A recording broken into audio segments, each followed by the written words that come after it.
Hi, my name is Tom Lefevre. I'm studying welding. So before I studied this course, I've been a chef for 24 years, I think. So I've been a head chef for a fair while. So this course was advertised on local radio. So I was having a bad day at work. It kept on coming on. I just thought, actually, that's something I potentially want to learn and get involved with. The first day we were coming in, we were talking about welding in general, and I think I knew the least. So it's a bit daunting from that point of view, but as soon as we kind of put the gloves on and started welding, I felt like I had a natural knack for it. So actually it came quite easily, which was nice, because it's not often you kind of do a skill and it comes easy.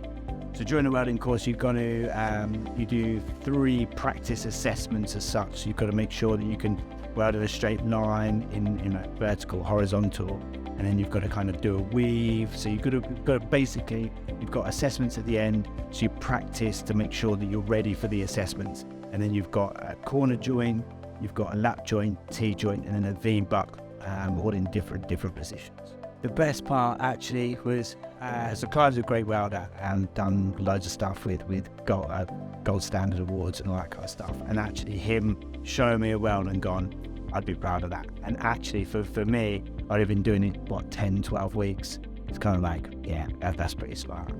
To be honest, the boot camp is I'd go for it. You know what I mean? You've got nothing to lose, only everything to gain. If you want to do a new skill, if you just want to kind of go forward in your career, it's definitely what to do. But there's definitely a camaraderie in there, definitely people wanting to go further, definitely people looking at each other's welds and kind of comparing, contrasting, which is always nice.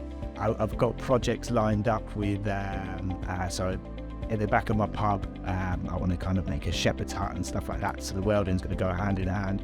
Well, I was going to do it out of wood to start with, but now I'm definitely going to be welding stuff up, so no, it's perfect.